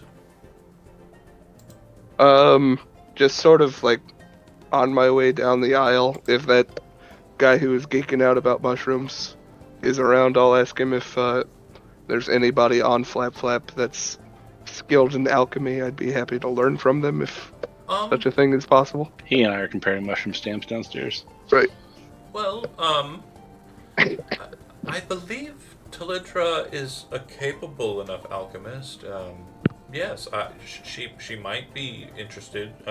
You being a creature of the Feywild, she. I am not. How dare Oh, you? right. Sorry, my brain did it dumb. You're not. In the I- shape of but a I'm pumpkin there. shade, well, But I'm there with you. Of the slime you wild. being in league. I with a am from creature the of Slime Feywild. Wilds. Nailed it. Thank you. School of Hard Knocks. The slime wilds.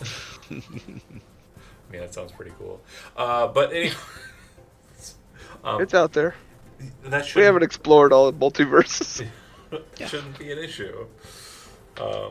If you wish to wait for her, she may not be back until later. She went. Solendra is the lady that Nyx is talking to. She went to the Flying Pig Inn. Yeah, that's correct. I'm asking you, not the guy. Yeah, the DM would say Right. yes, that's correct. And Gotcha, the gotcha, person gotcha. you're talking to. Okay, you're getting way too out of it. So much meta. The DM wouldn't do. Okay, so John forgot how to breathe. I don't know how to breathe. I'm really crossed up. So for Nyx, is there anything that you want to do in that space, or do you just want to start kind of roaming around and finding a spot in the tavern that you would? presume is- I just want to pay a little bit more attention to that Dragonborn. Sure. So the Dragonborn in question is a silver Dragonborn. He is wearing. Let me double check my notes. He is wearing what appears to be kind of like a brownish kind of attire. It looks like it's very work capable, like it's something that you could easily kind of do stuff in. But it doesn't look like he's got any armor or any weapons or anything. It just looks like he's kind of I mean, he almost looks like kind of like, you know, a more blue collar kind of individual. Does he? So he just appears to be a laborer, Yeah. perhaps. Okay. But yeah, he seems very interested in you, and he again keeps his distance. He doesn't really say anything, but yeah, like it's almost like his stature, his posture, the way he's kind of operating in the space, has like a certain level of nobility that can kind of be seen through. Okay. his Okay. attire. So next would go back to the well and dip some more water, and walk over to that person and say, "Hey, couldn't help but notice you were looking over this way." Well, I couldn't help but notice you. I am not familiar with your kind. I'm sorry for gawking. I just. Oh, it's If you don't mind me asking, from where do you hail, and of what kind are you? my people are called Dromites. We hail from wherever I'm from, John. Where am I from? Yeah, somewhere around here. My people often live North of underground. Bedford. So it's understandable how you might not have seen very many of us. We're also, as you know, quite small. Are you then very familiar with the structuring and soundness of stone? Oh, no. Although we traveled for a time with a dwarven companion who was expert in such things. We know something of underground burrowing and structures. No, you said you were from underground. I meant your people. Are you traveling with all of them? Maybe. Oh, no. My people, my Dromite people who look like me, we live underground. We burrow and live in that way. But I'm traveling with a small group of adventurers, and I'm the only Dromite of that group. And you, as a Dromite, aren't very capable in stonework or the matters of stone. No. Okay. Why do you ask? Well, again, dwarves as a people are very stone cunning. Sure. I was curious if it was something that you possess. I know that our guild has a number of dwarves in it, and I was hopeful that if you were someone who was capable, I might have work for you. Oh, that is very kind. That is very kind. I will keep that information and pass it along to any here who might be better suited for such thing. Well, I appreciate it. My name is Daragon. I am part of the FF Improvement Guild, and he reaches down to kind of give you a handshake. Oh, I would shake his hand. It's part of the Improvement Guild. The FF Improvement Guild, yeah. What does FF mean? Flap flap. Flap, flap. Oh, flap improvement. Of course. Yeah, Yep. that's so right. it's our goal to make sure that, some of us, Primagon himself, my older brother, he's the boss of the guild, and he makes sure that no problems arise, nothing happening like it did in. I don't want to discuss that too much. But basically, it's Nix's tiny eyebrow raises. it's not. We're not on the most structurally sound thing, as it stands. But the guild keeps it together. You sound like your guild does an important function. I spoke with Talinda earlier, and learned about what. I overheard. their union does as well to keep things running. I overheard Um, it. Yes. mm, She is very important. I would say that the only people more important than her are probably Blassos Blastwhistle and his stokers, and probably Zardan Reart. So, if you say that the structure of Flap Flap is not completely stable, you must have lots of work securing it. Yes, indeed. We Is it safe? Are we? Am I safe? You would say. So, I would say so.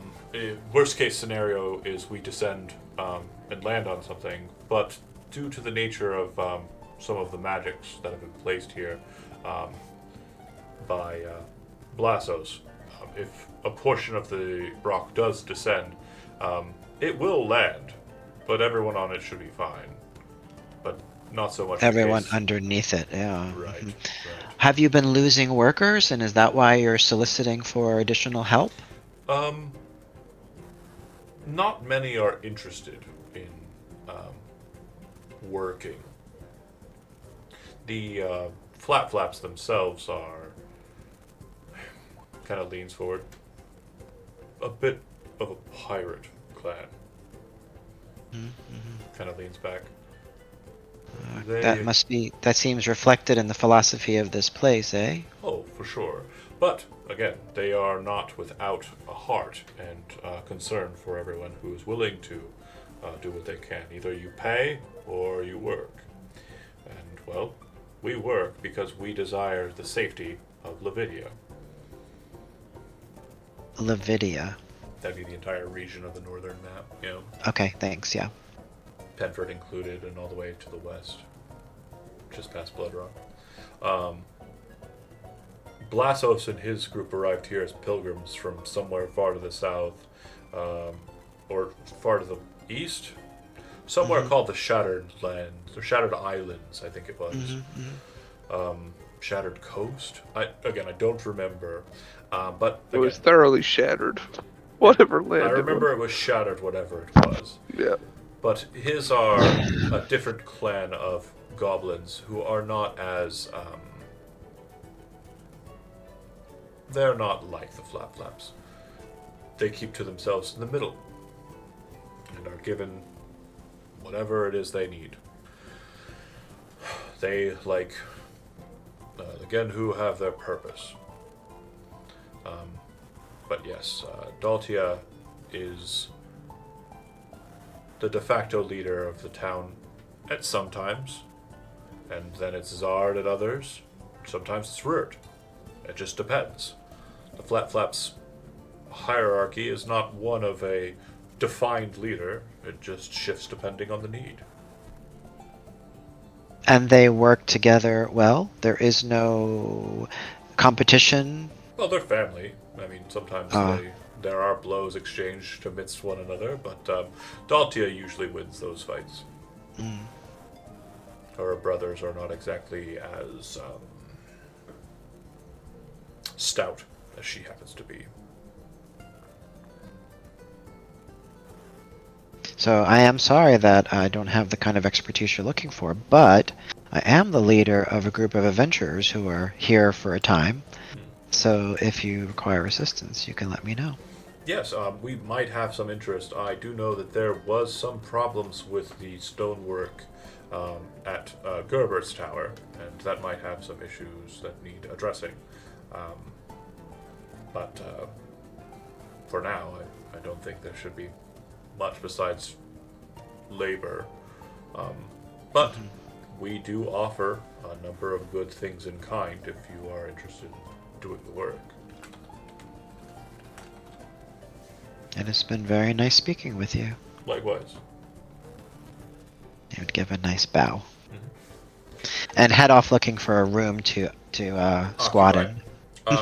Okay, so those who are gathering food, getting stuff together, eventually there'll come a point where you realize Nyx isn't with the group as a whole, and you'll either out to go and find Nyx, or you'll go as a group to where he went to, the Flying Pig. would you prefer to send Uther out to recover Nyx and bring him back to you, or would you like to join Nyx at the Flying Pig and kind of see if he's gathered a place for you to stay at that point? I'm very happy where I am right now. Yeah, it's pretty cool. I'll go right? get him. At the job hole? Where are you? The No, vegetable. I'm at the vegetables with you guys. Just Okay. hanging out with mushrooms. I just saw your. Oh, that's great. Yeah. One I saw size your fits all. token over by the job hole. I did move it. Oh my god, gain inspiration, Jeremy. I didn't even think about that. Solid role playing. So, like, yeah, you and him are actually dorking out over mushrooms. That's Yeah, I so- brought it up like 3 times. I didn't even. Yeah. It didn't even click for me. Didn't even click for me. Mushroom Master, I'm mushroom a mushroom stamps. master. This is a thing. I'm not as good a tracker, but I can go get Nyx. I mean, I'm not doing anything but standing here anyway. Okay. I don't So, see my token. Am I not on this layer? Is that the idea? You're up in the top corner. I'm in the top corner. Yeah. Oh. You never moved out here. Yeah, you never moved. You're Oh. at the. Oh. Okay. Well, let's say this is stations outside, waiting for the group to come after I've found a place to sleep. Okay. Well, yeah, you secured a place. You kind of step outside, enjoy the nice cool air, and they offer you some cooked foods and the like. Great. I'll play a little song. So maybe the group will hear. They will take that as in kind for the services that they're providing. So the services actually get Nice. better after you start performing a service. Oh, lovely. You see a big boy coming on up, heading that way. Big dog woof woof. He's a good boy. Quite literally the bestest. So Ezekiel, he's out on the porch of the Flying Pig and is just kind of hanging about with the patrons, clapping every time like the music breaks. Yeah, I'll walk up there and let them know that they found some vegetables and stuff that they're grabbing, and the hole in the middle is really cool. Like that thing is awesome. Hmm. Yeah, if you found a place. I found a place for us to sleep, and boy, they have some extremely awesome water here. Mm-hmm. Cool. And yeah, Ezekiel says that they found a place. Kind of points to Yeah. the glass house on the south side. Oh, okay. Yep. Is that maybe your place is better? Yeah, we're I gonna found a place sleep in to the stay. garden. It's I mean, I guess it could sleep there. Ezekiel, they immediately like come to you and say, "Would you like something to drink? Would you like something to eat?" And they hand you a menu, and they're just like very, very, very attentive. And like looking at it, there's no meat items on the menu. Like it's just a bunch of vegetables. Yeah. Like, Eggplant right? Boys parmesan. love Eggplant it. parmesan for my guy. Carrots. You love their carrots, right? They're just They'll crying. have the Impossible Whopper. They Possible Whopper. they do have some items that you wouldn't think would be on like a D&D menu. Like yeah, they do have like substitutes like that, like a mushroom burger, and other stuff like that. So like a large portobello, like cooked in like pig fat, and then kind of like slathered with goat cheese. Put on a Yeah, I'll bun. try that and Okay. something to drink. They Like keep. this. The point is they're trying to keep you there, and like it seems like Nyx is also kind of like pleasantly kind of happy on the porch, and you stay there for a while, kind of eating and drinking, loving the environment, just having a good atmosphere here, and eventually, like during that course, Talindra and her company will exit the Flying Pig, give Nyx a nod, and to you it's just this group of very attractive looking elvish women kind of in light blue clothing kind of popping out and heading to the south, and they seem to be heading towards where Nyx or Ezekiel has kind of stated that's where we're staying. Yeah, If you that's where the want. group's at right now. Okay. We were waiting for her to come back. So you guys do what you will. So the idea is you already have accommodations, and if you're waiting for her, I might as well go with Ezekiel to where you are. Yeah. If Great. you want to. So this would be You know, man. during the evening time. And Andy, don't get it twisted. We do not have accommodation. Yeah. Well, I have accommodations if you Ezekiel don't. If has you, it mixed up. I have it. But yeah, Talindra would make her way. You would follow behind after kind of not so much settling up, but kind of finishing. Kind of like you're asked to kind of take your own plates to specific place, and then Just you're asked, lick this clean, Ezekiel, will you? then you're asked to wash them. No, like this clean Ezekiel. And so you kind of go through this process of cleaning your own dishes, and they smile and say, "Sufficient. Thank you so much. Thank you for enjoying the food," and they allow you to leave. Or if you resist and you don't want to wash dishes, you can do that as No, well. no, it's fine. It's fine. Okay. I try to like stick the dish underneath Ezekiel's mouth, so it'll just Plump, like a plump, clean. plump.